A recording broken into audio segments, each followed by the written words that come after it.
Good morning, everyone. Can you hear me okay? Yes.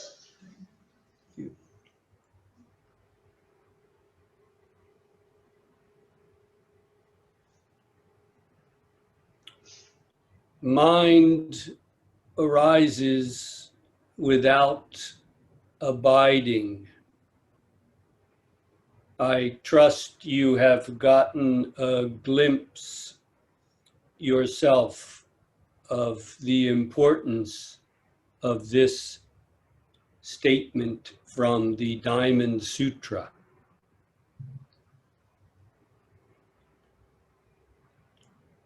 Originally, or from the first, or really, there is not one thing.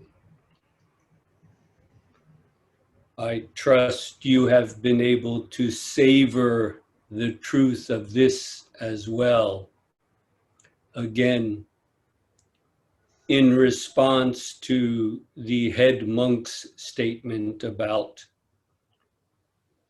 constantly, continually polishing the mirror.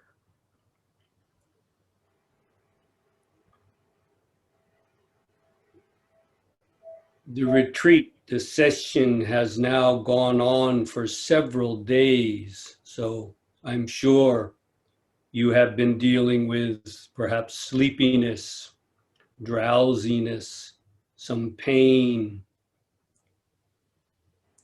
but in patiently, moment by moment, continuing the practice, it becomes truly settled.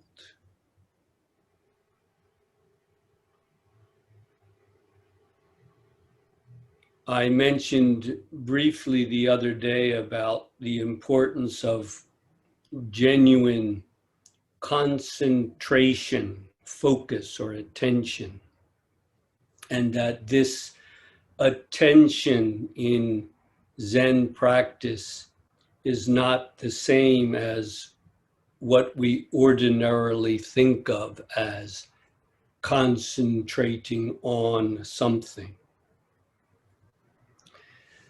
We could say this Zen concentration comes from the ground itself and embraces us. We do not turn our attention to it so much as it embraces and sustains us. It comes to be the way that we are, this kind of seamless, without a break or a gap, seamless concentration. Of course, to, so to speak, develop this, we need to return again and again and again in our practice. But as mentioned before, the point is to realize that this fundamental concentration is not something that we are creating, developing, even deepening. Finally, it becomes clear. It is the ground itself. It does not come and go. This is genuine Zen concentration.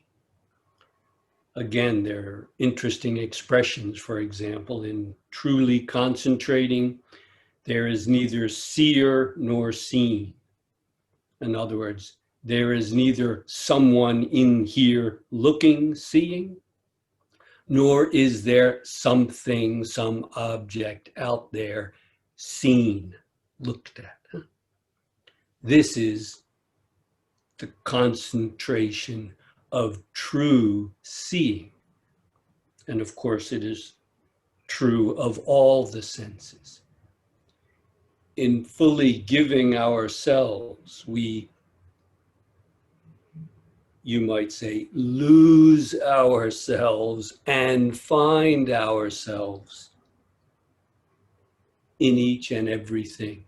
In each and everything not being a thing, but allowing it to truly be what it is. This concentration is manifest, is found to be always already here. So please continue to work on polishing that mirror and doing the basic moment-to-moment practice. But keep that single eye open, and you will see, finally, it is not something that we create or produce.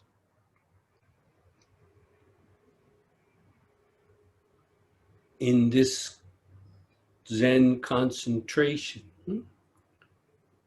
who is it that is concentrating on what?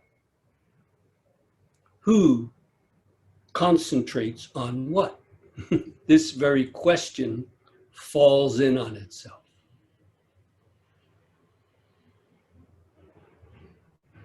This is true, seamless.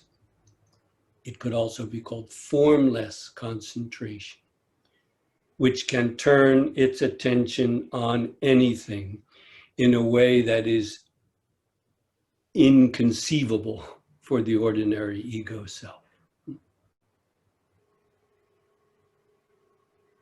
I urge you to find this through your own practice and to see that it is always already here.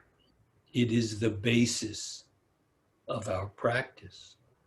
It is the basis of true human life. To make this clear, let us continue the story of the sixth patriarch.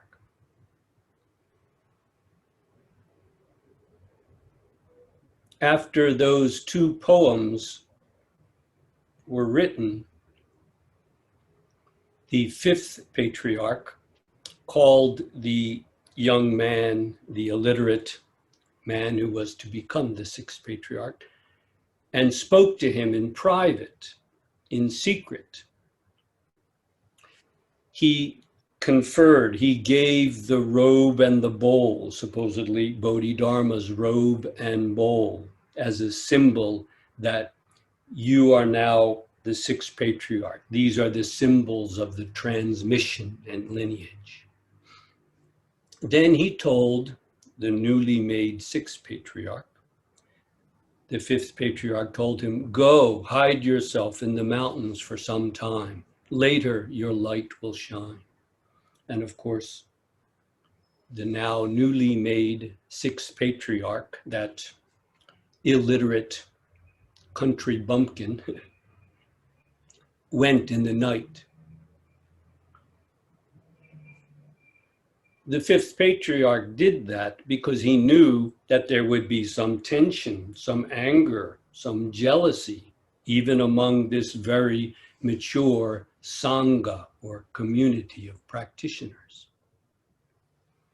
And sure enough, the next day when word went around that this young know-nothing had gone off with the robe and the bowl, many of the monks were incensed, very angry, and decided, we will go and get it back. So they chased after the newly made sixth patriarch.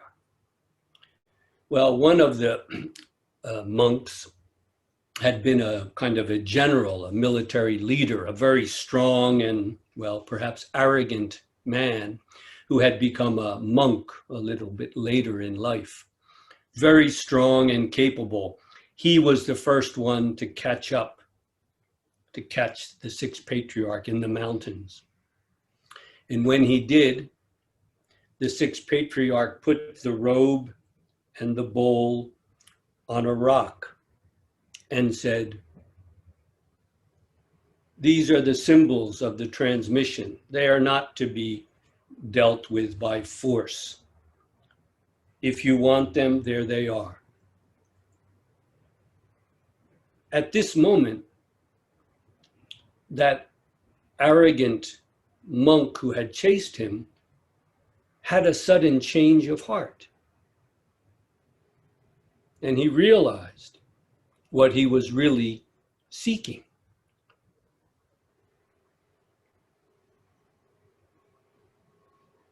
But first, he had one last moment.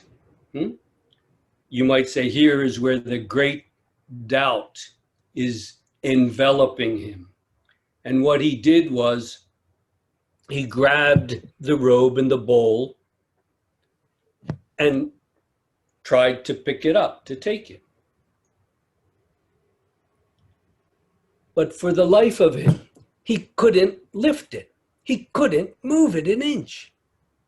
A very strong monk, and the robe and the bowl are not that big or heavy. You must see into his, so to speak, psychological and spiritual state at that moment. He couldn't take it. Have you come to that extremity in your practice?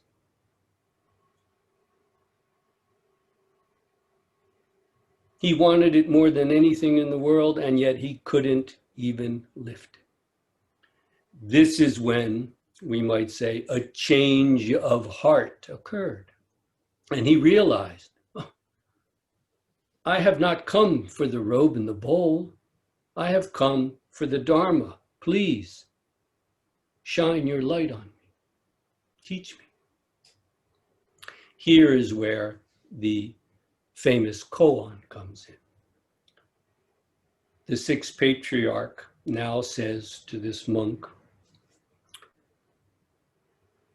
don't think good, don't think bad.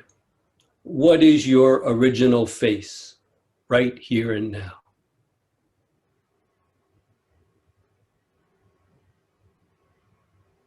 Your original face. Not good, not bad. Forget the good, forget the bad. Show me. It can also be rendered as, show me your original face.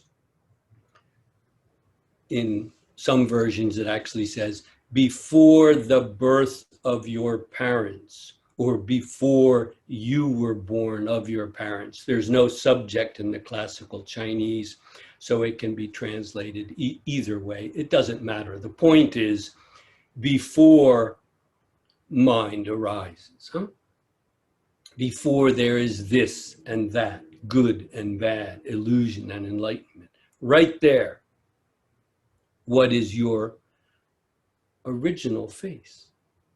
A very concrete expression. Your real face. Note that original face, Hondai no Menmoku.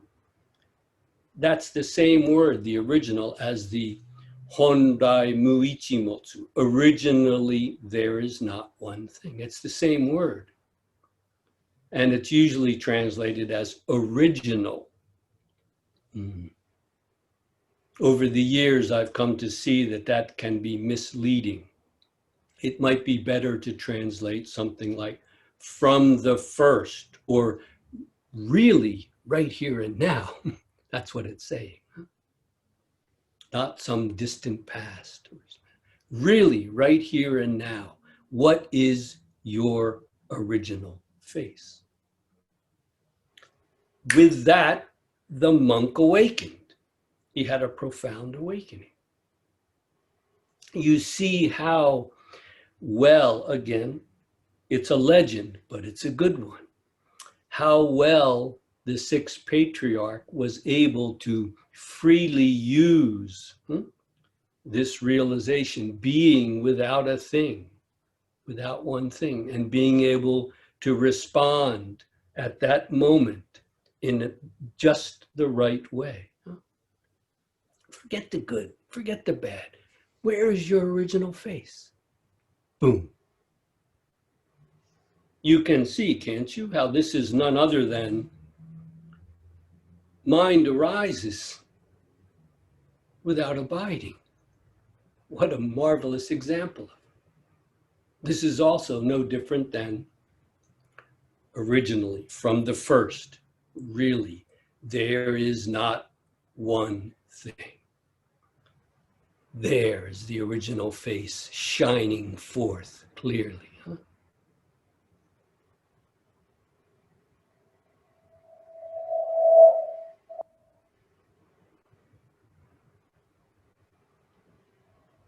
This is the essential teaching of the Platform Sutra of the sixth patriarch, at least seen as a living Zen teaching. I trust it is of some use in your own practice to make clear what it is to practice, what you are doing moment to moment on the cushion and off the cushion. And that, so to speak, the ground, the root, the source of that practice must itself be not one thing. Mind arising without abiding in one thing.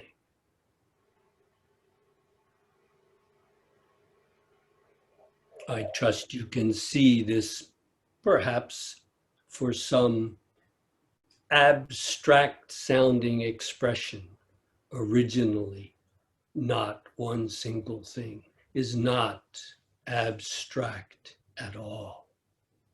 It is this, not being one thing. Allowing everything to be what it truly is, not simply an object for me. You realize the danger, surely from your own experience, the danger of turning something into an object which you then chase after or run away from. I mentioned yesterday briefly, have you ever truly been in love, fallen in love, as a way of showing you that we are not talking about something so different? To really fall in love, when you do that, the other, your beloved, the one you love, your beloved is not an object, is it? No, no. Well, it's the exact same thing here. The true dignity, the true beauty, the truth, the goodness, and the beauty of each and everything is manifest when it is not turned into an object. When we turn it into an object, it's just a shadow. The true dignity, beauty, truth, and goodness of each and everything shines forth when we see it as what it truly is. I, not being a thing, seeing this, which is not a thing. This is the point of Zen practice. No more, no less.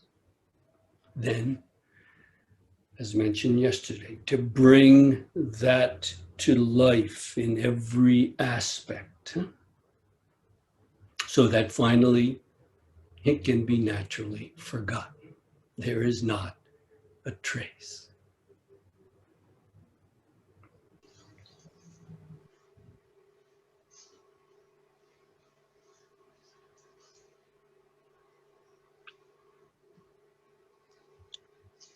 Before we go into the questions, let us take a moment to gather ourselves and check that our posture and our breathing is correct. The essential point is for the back to be naturally erect, not forced, but naturally erect, so that we can remain clear and focused. This is very helpful. How you put your legs is not so important. If you have to sit in a chair, that's fine. Don't put your back against the back of the chair, but keep it erect. The same principle. If you're sitting in half lotus or in Burmese with your legs flat on the ground, or in seiza on your haunches, like for the tea ceremony, or in full lotus, allow the back to be naturally erect, the head straight, the hands, as explained yesterday, and the eyes half closed, just naturally focusing in front of us, as you might see someone praying in church. This is what our eyes would do if we're not really looking for or at anything. They would naturally just fall a few feet in front of us. Our senses remain open and functioning. This is important. We are not closing ourselves off. We are opening ourselves up completely without making stories, without conceiving anything in our mind, allowing our mind to be fully present in a way that is unimaginable for the ordinary ego self, to be fully present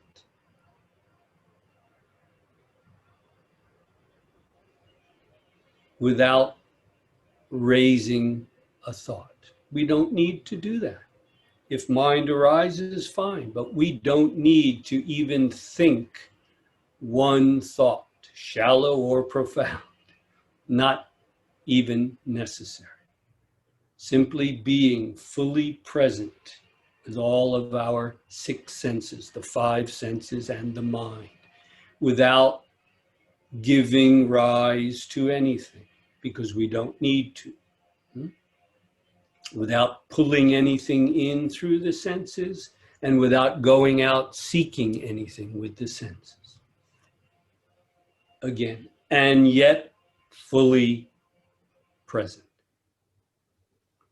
This is the essential attitude, so to speak, of Zazen.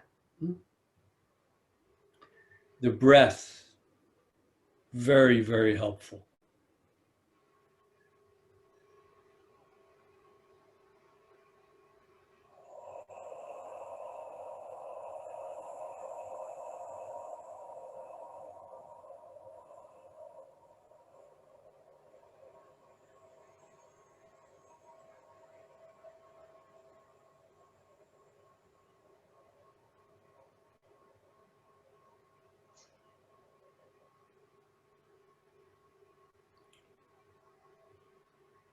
Giving all of ourselves with each out breath, and then with each in breath, breathing in the nutrients, the energy of the universe itself, and then breathing out everything.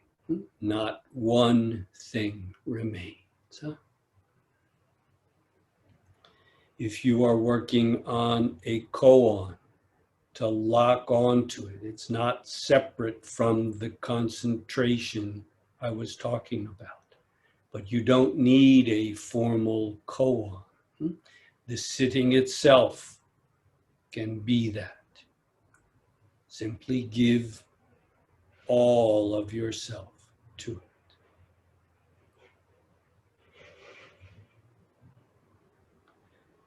Today will be our second chance to have online encounter, a kind of one-on-one. So please This is for the fundamental practice. If you have a question about pain or posture or sleepiness or something like that, you can bring it up in the question and answer now.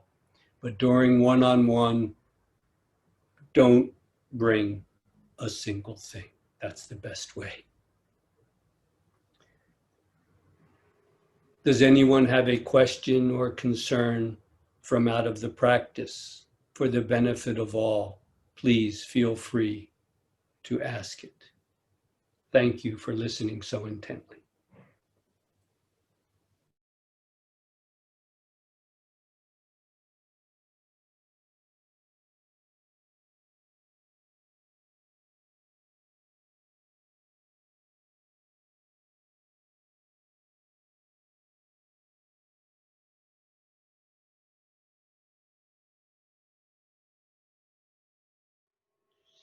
Dear Jeff, you mentioned already twice a certain observation you made, and you spoke about tragedy, that you saw so many people sitting for years and years, sometimes decades, and hanging on their delusion and mind. So that rises, I don't know if in the group here, but at least with me, the question if perhaps I belong to this group.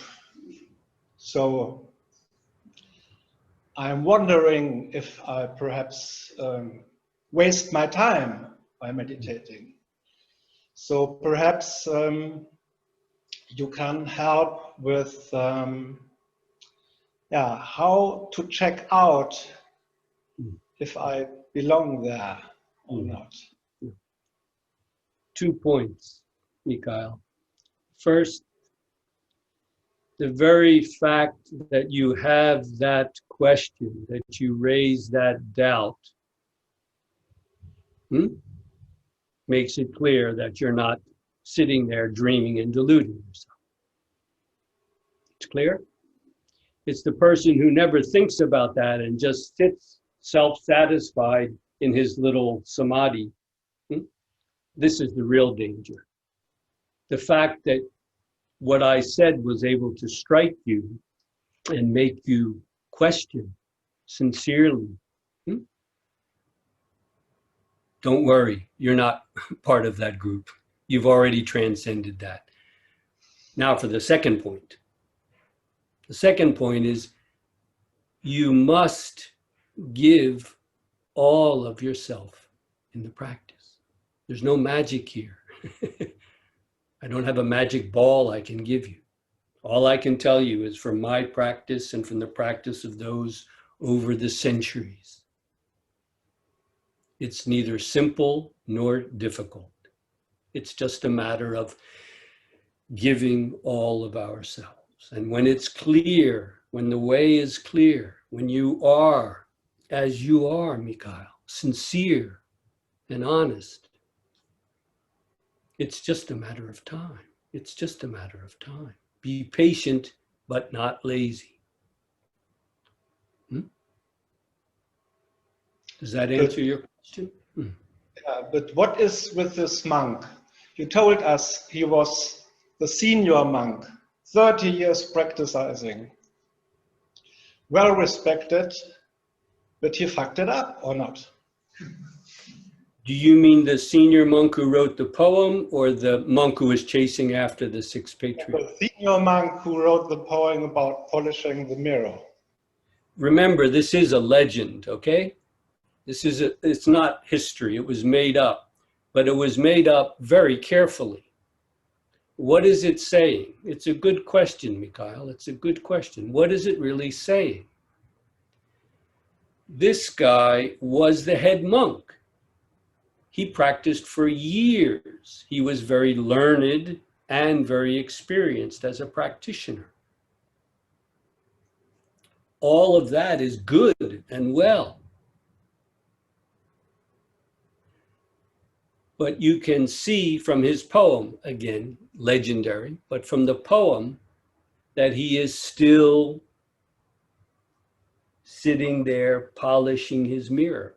That is not something bad or evil or simply dualistic and gradual as it's often seen, is it often made out to be. No, that practice is precious. It is precious.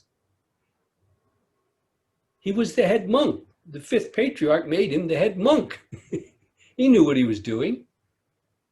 He was an outstanding monk.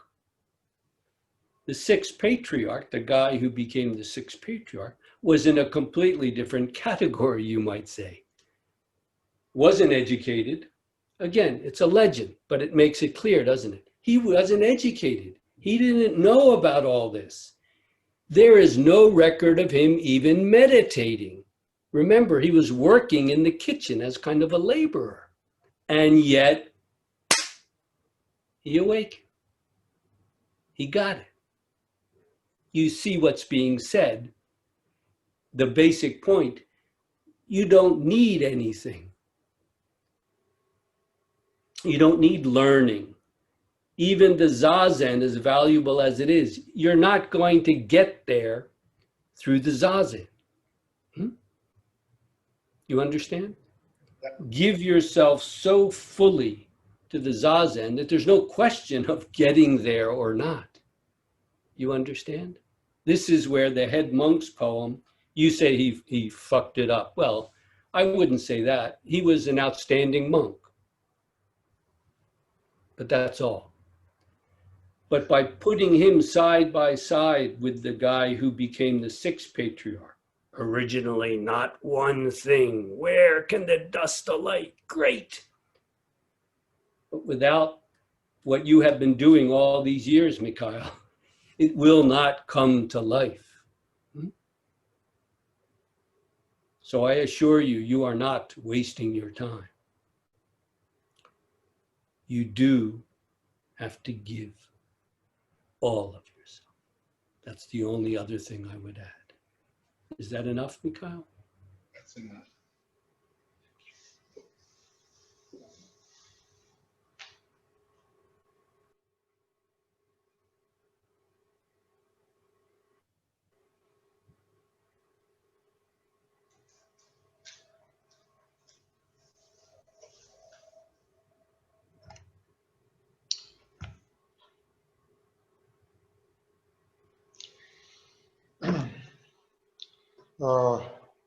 In the same vein, I know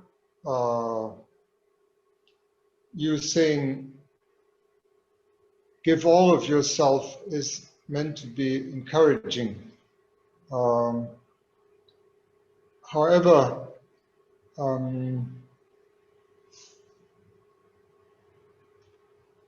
yeah, as Michael said, it does raise a great doubt. And now, if I am not, the doubt that I am not able or maybe not willing to give myself fully and completely. So I don't know, either not able or not willing or not worthy or whatever, something lacking and stuff like that. So yeah, so maybe you could give a little hint for a door to opening to giving all of yourself. I think something that Germans can understand very well. It's not a question of whether you are willing or whether you are able. It's simply a question of whether it is what you must do. When it's there, when it gets to that, it will be done. As long as you're still there with the possibility, yes, it's impossible. When it is what must be done, when there is nothing else, it will be done. Is that encouraging? I don't know, but As long as you are there wavering with the possibility, arguing with yourself, well, yeah, it's impossible. But when you, in all sincerity and honesty, look right here, how can you not? There is no alternative. Is there?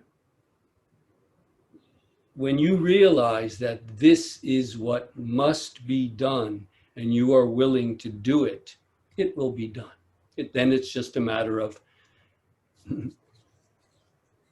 getting a new rag, perhaps, to polish the mirror a little bit more. That's all. But that's secondary. You must get to the point where there is nothing else. Do you know what I mean?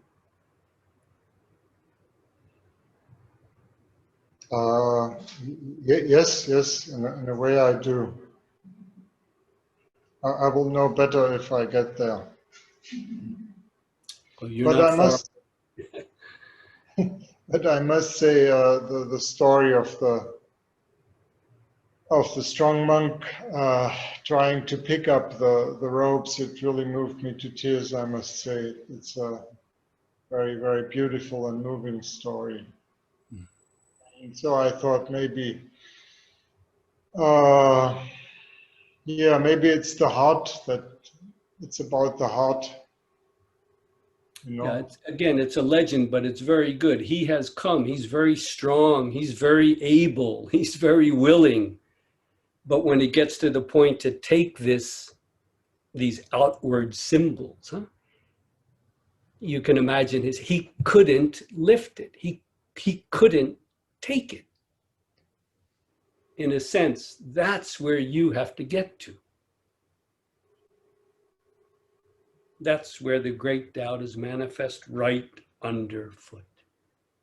And that's where, in the story again, he had a complete change of heart. He realized, oh, I'm not here for that stuff. I'm here for the Dharma. I'm ready. Yes.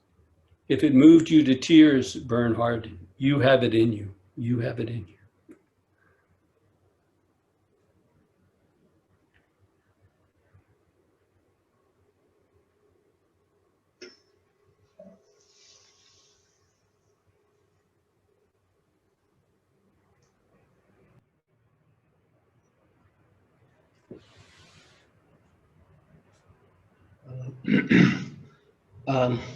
This must I can imagine about it. I can feel, even I'm not German, I'm Austrian, but I'm still, this is true.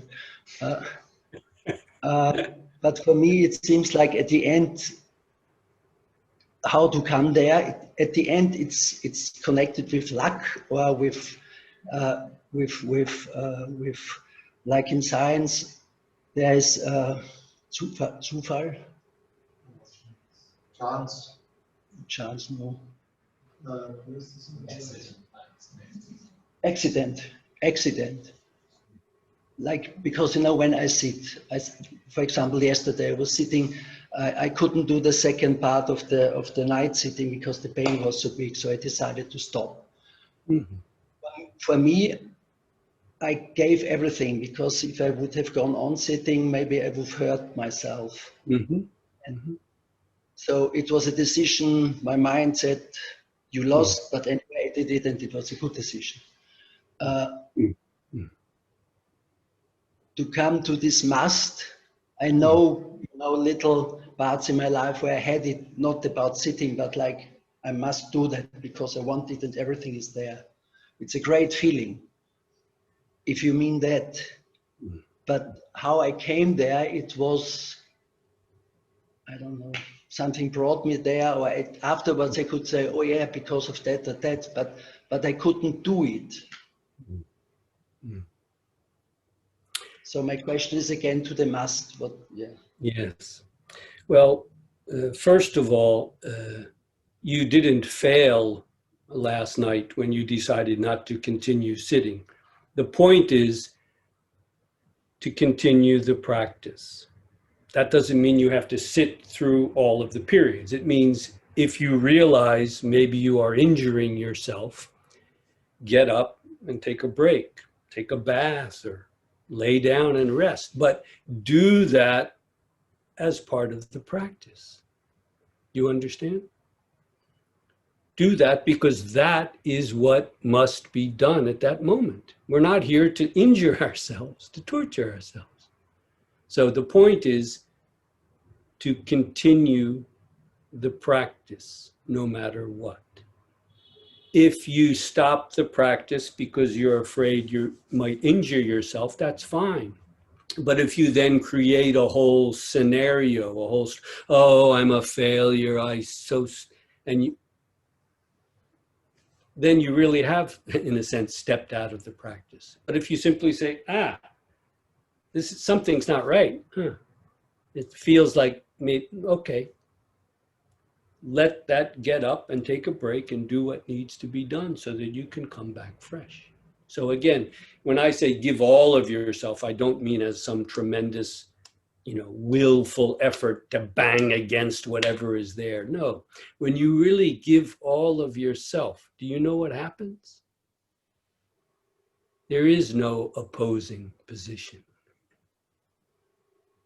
There is no opposing position.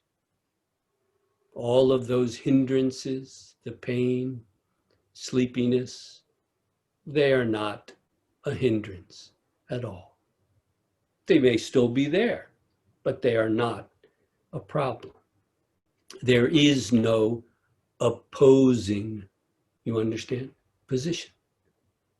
That's the value of giving all of yourself. If you give half of yourself, well, you know where that leads, don't you? Nowhere fast.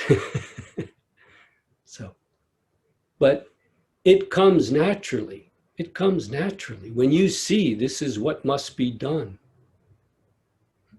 I am not going to live the rest of my life following my delusions and causing pain to myself and others. I will not do that. I am going to live reality, what is real, what is true. I must do that with the life that I have.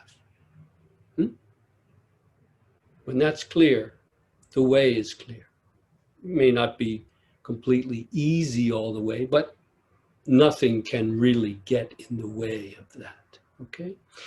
Is it fortuitous, an accident, just chance event? Does it matter? It's not an event in the first place. You will see when you really awaken, you will see that what you awaken to is the fact that you have always been this. It has nothing to do with chance or fortune or luck or even willful determination. No, it's prior to all of that.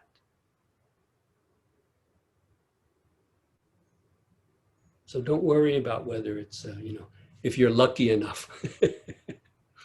You can't miss it if you practice properly.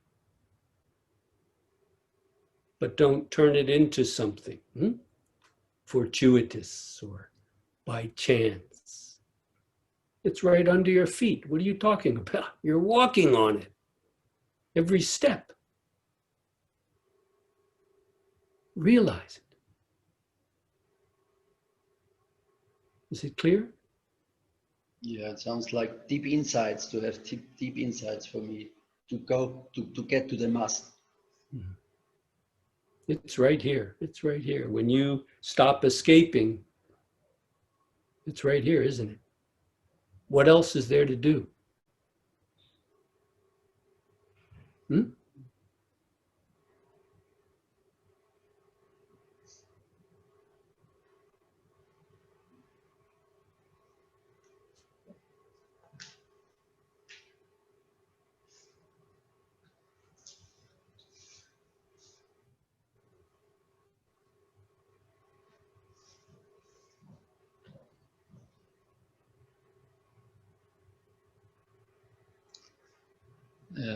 Just to make it clear for me, the must if I, for example, accept that pain is not is my way to get through. If I can accept this, is this the way? Is this the must for the way? When it is really there, it is what you must do. The pain is irrelevant.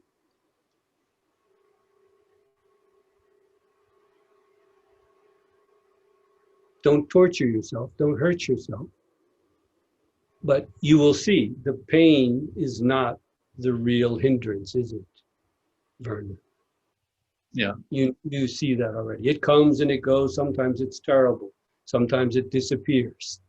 But that is not the real hindrance, is it? No, that's right. I mean, well, after accepting the pain, well, it was a hindrance as well. I mean, the pain was still there, so it hasn't gone, and that was a little bit frustrating, you know.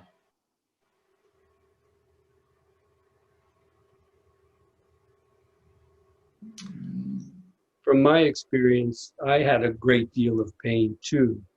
And then finally learning to sit properly in full lotus, which was also very painful in the beginning. But as I continued in the practice, I would say now this posture is the most comfortable posture. It's better than lying down to sleep. It's the most comfortable posture there is. But I had to go through a lot of pain to get there. But you don't have to do that. You don't have to torture yourself. You need to find out the posture that is best for your body and then to see it through to the end. To see it through to the end. You're there, Werner. You're there. You just need one more whack on the head, as we say in Zen. Don't worry about the pain. Don't torture yourself either. It's not about the pain, Werner. No, I don't worry about it, but I'm just well, I thought when I accepted it that it is not a problem for me, but is still there. That's what I would say, though. When I realized the nature of the pain, when I sat through the pain and finally it was gone, of course, sometimes it comes back. It should come back. We have a body. We need to know when something is wrong, but it is no longer a problem. There is the sensation of pain, and I listen to it and I respect it, but it's not a problem because I have seen the nature of that pain, how it arises, how it continues for a while, and how it goes away. You have realized that too.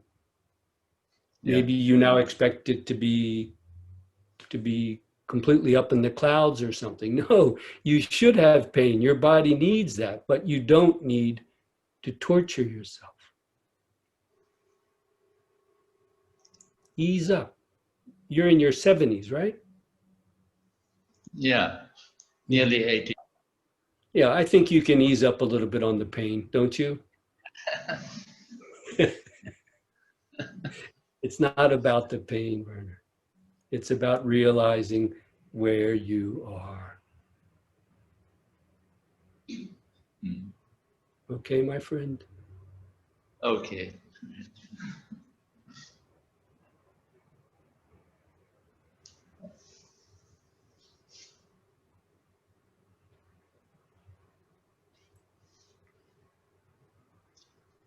All that what you're doing here too often sounds to me like a task. Like a task? Task, something which we have to do. Mm-hmm. And so for a long time, there was a goal. Yes. And when you say, just do it, just give up yourself, also often sounds like a goal, something which I have to do. And this brings me in trouble. And events come up, and thoughts come up, and ways, how can I reach it, come up. And sometimes I still would say, if I'm lucky, the curtain, the hindrance falls apart. And nothing has been done. And all is done. And still there is a point when I'm sitting in this very subtle goal, objective, isn't the way. And then I cannot, whatever I do, I press and but then grace comes here and there, and then everything is here. And how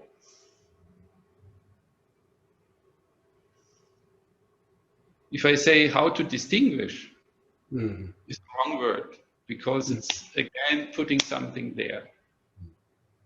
But still there is suffer. Still there is waiting, although there is no need to wait, as I know.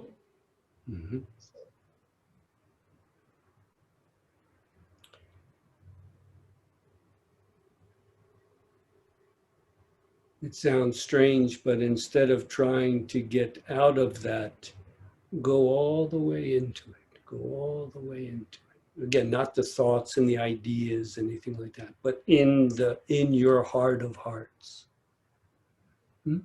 Right there, right there. Again, look at these expressions. Are they saying willful effort? Mind arises without abiding. Originally, there is not a thing. Your original face.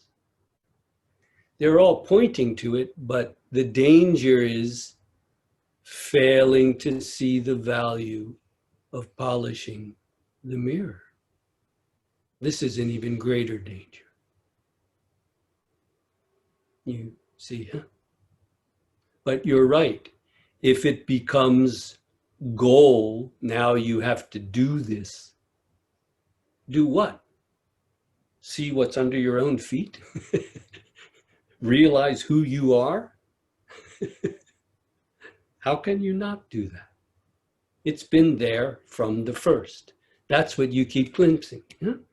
Right? That's where the release comes. You realize it was there all along. Yes. Really penetrate that. And you answer your own question as you are, huh?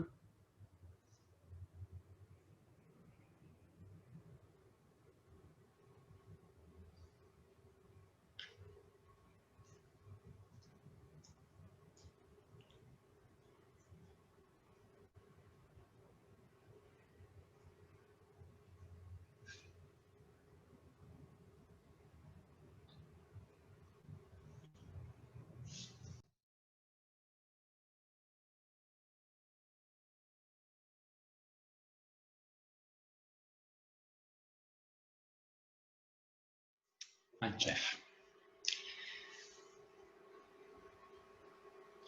In your Dharma talk, you spoke about the danger turning things into objects.